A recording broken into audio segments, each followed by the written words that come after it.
என்னை மன்னித்து விடுங்கள். இந்த முகத்தை இலக்கணம் கண்டுவிட்டேன். மாற்றத்திற்காக சென்று பலனை அனுபவித்துவிட்டேன். ஒரு நாள் அதற்கு மருந்து அடியாரை ஏற்றுக்கொள். என்னோடு சேர்ந்து வாழும் வாய்ப்பு எனக்கு கிடையாது. சோதித்தது போதும்.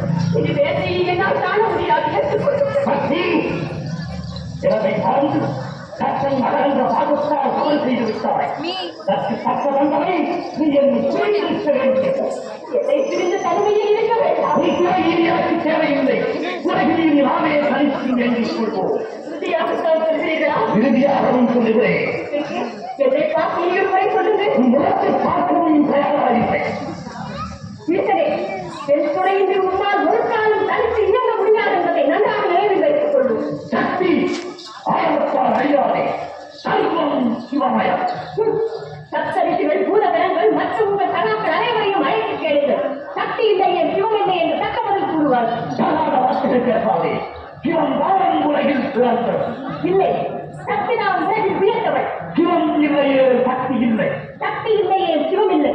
சிவம் தான் புரியும். சக்தி நாம் பெரிய ஆணைக்கு பெண் அடிமை. அந்த ஆணையும் பெற்று தருவது பெண்மை. நீ வாழ்ந்து நான் இன்று நீதிகள்